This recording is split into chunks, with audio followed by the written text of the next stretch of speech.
Bien, bonjour tout le monde, salut, ravi de vous retrouver. On s'est pas vu depuis 2 jours, ça fait longtemps déjà. Il y a 2 jours, on a parlé de communication de crise. Là, on va, faire un exercice un peu moins, on va dire, dramatique et on va essayer de positiver puisque là, c'est de prise de parole en public dont je vais vous parler. La prise de parole en public, vous le savez, c'est mon métier. Pour ceux qui étaient là au dernier live, j'ai essayé de vous donner, quelques clés. Je vais devoir vous quitter à 19h20 parce qu'en parlant de prise de parole en public, moi, je prends la parole, quasiment tous les jours, même en mode, confiné puisque, pour ceux qui me suivent, encore une fois, je produis de la radio à partir de chez moi en mode confiné et c'est un des compartiments de la prise de parole en public, même si, je prends la parole là, en ce moment avec vous, en face de vous. C'est un exercice aussi, mais qui est complètement différent puisque je vous ai pas en face et j'ai pas vos réactions. Je peux pas, scruter et observer, la manière avec laquelle vous percevez ce que je suis en train de vous dire. La seule chose et le seul, curseur que je peux avoir, c'est, le nombre de gens et encore je sais pas, je l'ai pas en temps réel, des gens qui vont me regarder et si ça les embête, qui vont partir. Donc dans la prise de parole en public, je fais juste un petit, récap de ce que je vous ai expliqué la dernière fois. Différents éléments, bien évidemment, qui composent la prise de parole en public. Dans les cours précédents, j'avais essayé d'analyser quelques discours de personnes importantes comme Martin Luther King, avec son fameux discours I have a dream. J'avais essayé aussi de faire un comparatif sur le discours de François Hollande et la manière avec laquelle il s'exprimait. Alors encore une fois, je vous le dis là, c'est du français. On en fera d'autres avec des personnalités marocaines parce que c'est intéressant de voir de quelle manière la langue, la maîtrise de la langue et les différentes personnes qui vous écoutent sont sensibles à la manière avec laquelle vous vous exprimez et à ce que toutes les langues vous permettent de faire. Dans la malléabi la mêle ouais, j'y arrive pas déjà, j'allais vous proposer un exercice d'articulation, je suis mal barré. Dans la malléabilité de la langue. L'anglais est magnifique là-dedans, l'arabe aussi. Malheureusement, souvent les discours, arabophones quand ils sont en arabe classique, sonnent très austères, alors qu'on a une langue et des lettres qui peuvent s'allonger, se raccourcir, et des intonations absolument magnifiques qu'on peut utiliser. Et on fera un spécial sur la langue arabe avec des comparatifs entre les langues. Comme je vous disais, je dois vous quitter à 19h20, donc on va parler de 2 choses aujourd'hui. J'avais commencé à parler de la voix et avec la manière, et surtout de la manière avec laquelle on peut travailler sa voix et alors au-delà du fait que je vous l'avais expliqué la dernière fois, si vous avez une voix fluette, si vous avez une voix aiguë, si vous avez une voix grave naturellement, si vous avez une voix que vous pouvez trouver, tout à fait, commune, il y a des manières de, la poser, de la travailler, comme, un chanteur le ferait. Dans une prise de parole en public, vous avez la posture qui est extrêmement importante, ça on l'a vu aussi la dernière fois. Mais quand on travaille tous les éléments de manière compartimentée, on commence par la voix, ensuite la posture, le regard dont on avait parlé aussi également, ne jamais oublier le regard. Là encore une fois, derrière un écran, c'est dur. Je peux pas vous regarder tous parce que vous n'êtes pas tous ensemble, mais quand vous êtes sur une scène, eh bien, il est important de screener, de faire le tour et d'essayer de montrer à tout le monde que vous les regardez, que vous les incluez tous. Ça, quand vous regardez une seule personne dans une salle, ça revient à la même chose que de tourner le dos à toutes les autres personnes. Et ça, j'imagine que si vous vous sentez exclu lorsque vous êtes dans une salle, un, c'est insultant, ça peut vous vexer.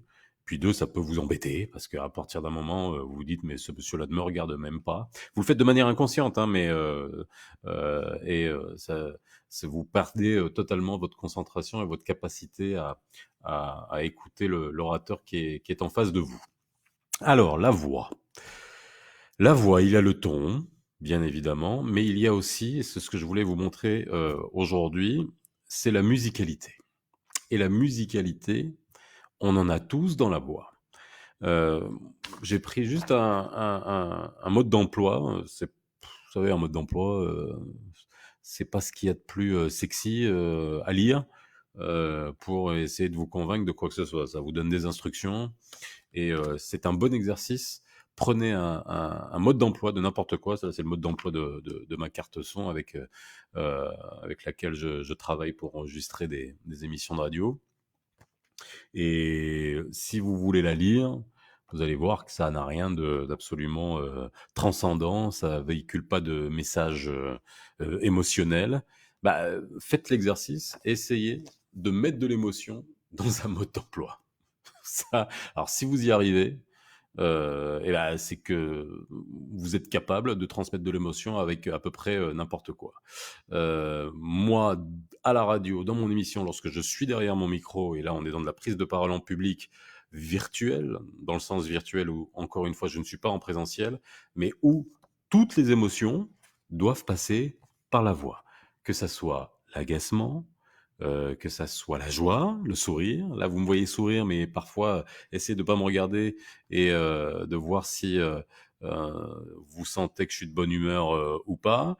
Eh bien, lorsqu'on travaille sa voix, faites-le en essayant, et c'est ce qu'on va essayer de faire aujourd'hui avec un texte qui est tout à fait anodin, avec tout le respect pour les ingénieurs qui ont conçu cette carte son. Alors, la musicalité dans la voix, elle est importante parce que imaginez, je vais lire la première phrase d'un petit paragraphe, que je parle sur la même note. La même note. Depuis le début de ma prise de parole, il y a 5 minutes, je pense que vous aurez pu remarquer que je module.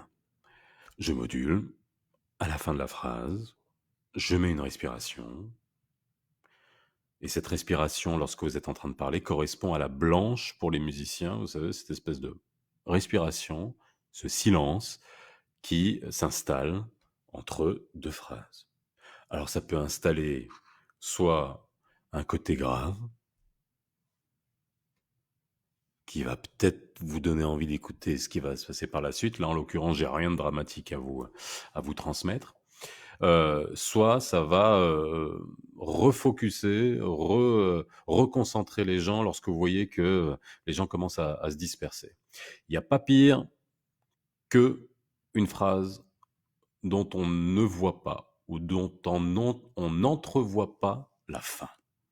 Et c'est souvent le grand défaut qu'ont certains orateurs qui peuvent avoir une très bonne élocution, qui peuvent avoir un très bon débit de parole, mais si vous commencez à parler sans savoir ce qui va être dit à la fin, comme ce que je suis en train d'essayer de vous faire, parce que là j'ai un micro devant moi, que je suis devant vous sur internet et que j'ai aucune idée de ce que je suis en train de vous dire et de ce que je vais vous dire dans 3 secondes, mais par contre, il faut que je réfléchisse à ce que je vais dire dans quelques instants, parce que sinon vous allez tous partir, et puis il y a un moment donné, vous allez en avoir complètement marre de ce que je suis en train de vous dire. Vous savez, cette phrase-là, je suis en train de la sortir, et il y a beaucoup de gens qui sont, on va dire, disent beaucoup de choses intéressantes, mais dans le flot d'une phrase interminable, ça va être complètement noyé et ça va ne servir strictement à rien.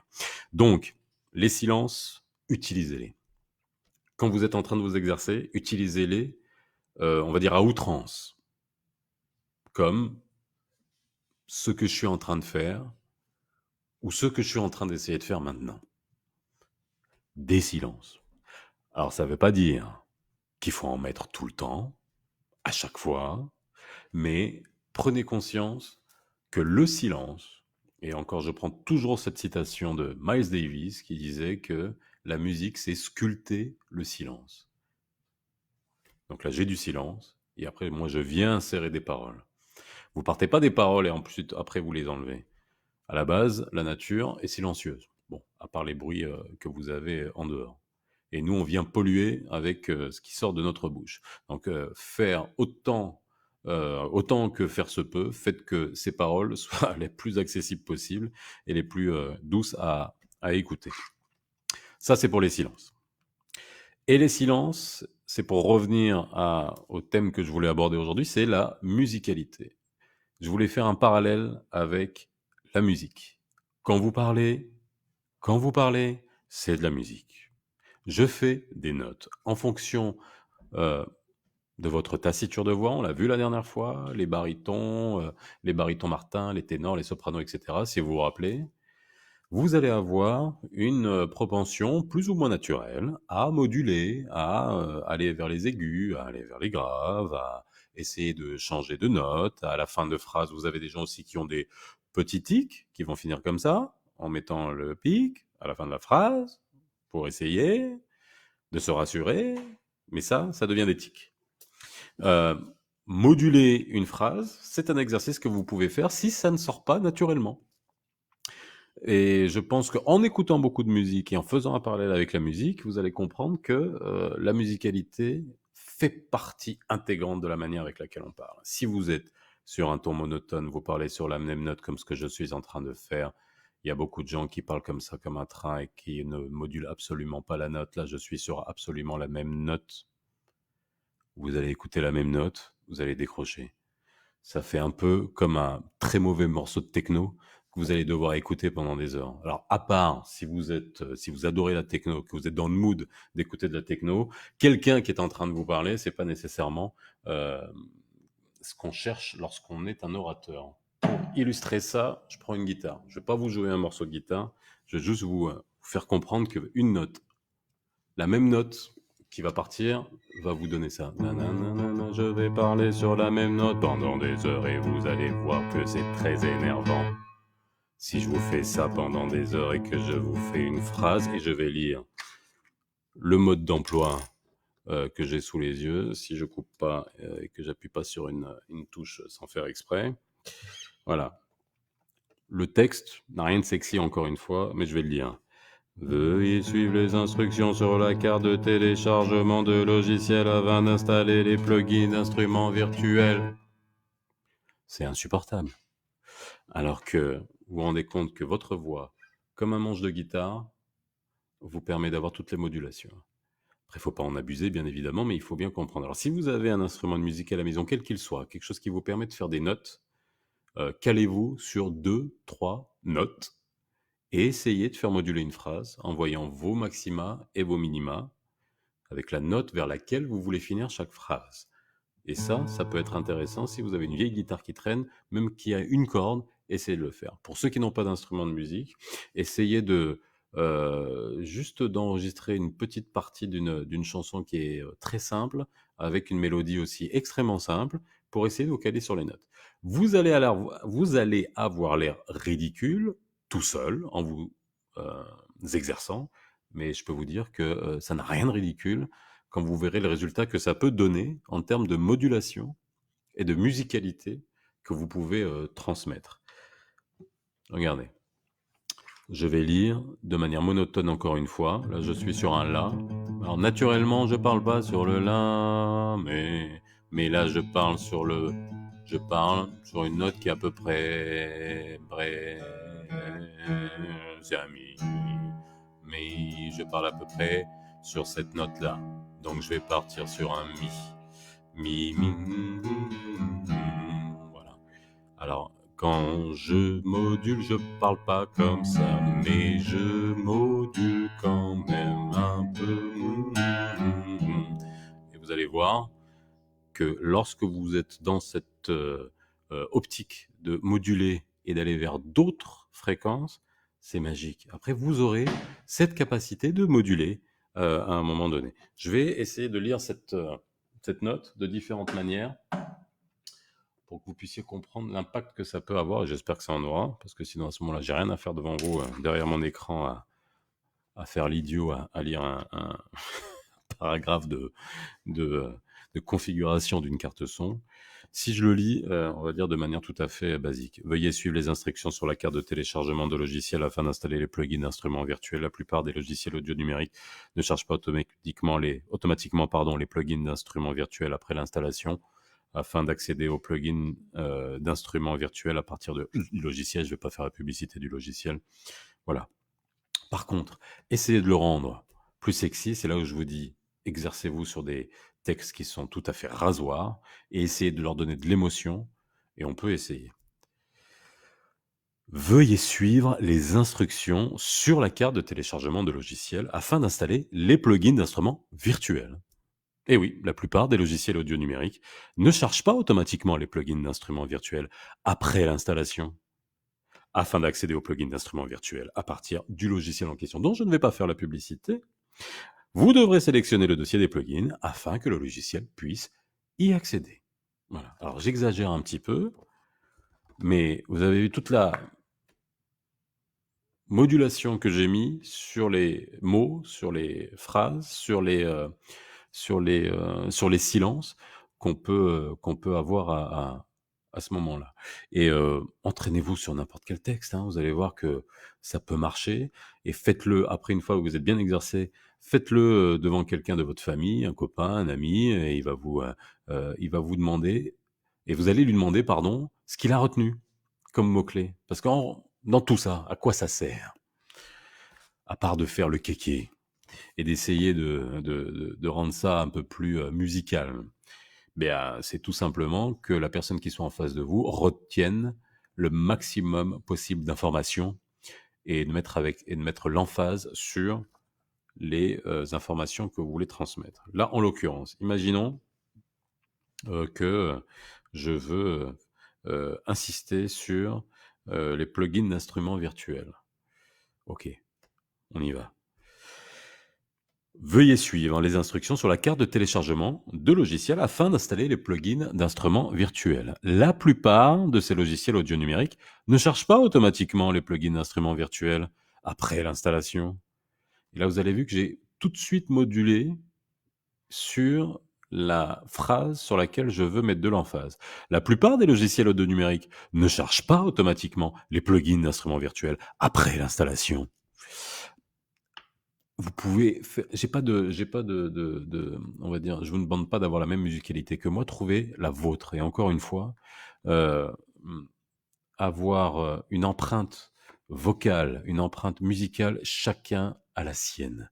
Chacun a son empreinte vocale, chacun a son empreinte musicale, vous trouverez votre musicalité, et ça, travaillez-la et encore une fois, chez vous, faites-le, on va dire, en exagérant. Faites-le en exagérant, tout le temps, comme au théâtre, comme si vous étiez dans une pièce de Molière, sur les planches, en train de parler fort pour que les gens du fond vous écoutent, parce qu'à l'époque, il n'y avait pas cette merveille de la technologie pour parler dans un micro. Je peux parler bas et vous susurrer. Même ici, devant votre écran, vous allez pouvoir m'écouter. Car susurrer à un micro, ça veut aussi transmettre un certain type d'émotion. Il est 19h22. Je suis désolé, je vais devoir vous quitter. Et ça me fend le cœur. Je sais pas si vous me croyez, mais c'est vrai, parce que je vais devoir enregistrer une émission que je veux transmettre. Dernière chose pour finir, lorsque vous prenez la parole en public, et ça on le verra la prochaine fois, au-delà de la voix, utilisez un accessoire. Utilisez des accessoires. Là dans la main, ça peut vous aider. J'ai un livre. Bon, il y en a que ça peut aider parce qu'à un moment donné, vous pouvez y jeter un coup d'œil. Vous pouvez avoir l'air intelligent parce que vous aurez noté une petite citation que vous allez dire. Vous pourrez jouer avec. Alors, attention, on le travaillera la prochaine fois. Ça ne veut pas dire qu'il faut que vous en fassiez un tic parce qu'il y a des gens qui vont en faire trop. Il y a des gens qui vont en faire vraiment trop et votre nervosité va être traduite par la manière avec laquelle vous gérez ça. Il y a des gens qui vont le serrer très fort. Il y a des gens qui tremblent, et c'est normal, n'ayez pas peur. Il y a des gens qui tremblent dans les premières minutes avant de monter sur scène, le temps de prendre confiance et le temps de vaincre le trac. Et ça se traduit par des petits tremblements qui peuvent paraître imperceptibles si vous tenez rien dans les mains. Par contre, si vous avez quelque chose, vous avez moins de force dans les doigts et puis ça se voit. Il n'y a rien de pire que de voir quelqu'un qui tremble avec son micro ou qui tremble avec avec quelque chose dans les mains. Ça, on le travaillera. J'ai pris un accessoire tout à l'heure, c'est ma guitare également. Mais vous pouvez prendre un accessoire inattendu, hein, et un accessoire inattendu, vous faites ce que vous voulez. Si vous voulez faire quoi? Moi, je peux prendre ça. Ça ne veut pas dire que si vous êtes en train de parler ou de débattre du code général des impôts devant un parterre d'inspecteurs des impôts ou de cadres du ministère des Finances, avec tout le respect que j'ai pour eux, bien évidemment, vous devez prendre un chien. Quoique, on peut essayer de faire en sorte que un chien puisse vous permettre d'attirer l'attention. Voilà, vous pouvez lui parler, ou vous pouvez parler de la fiscalité engendrée par les animaux domestiques, par exemple. Pourquoi pas, hein? Ça veut pas dire qu'il faut taxer plus les gens qui ont des animaux. Non, au contraire, moi je dirais que ça serait le contraire pour ceux qui aiment les animaux. Puis vous allez pas me dire, c'est pas mignon ça? Hein? C'est pas mignon? Voilà, alors il vous dit au revoir et moi je vous dis au revoir, je vous dis, à très vite. La prochaine fois, c'est communication de crise et pour la prise de parole en public, on parlera de la posture et de la manière de captiver au mieux son auditoire. Bye bye. Bye bye.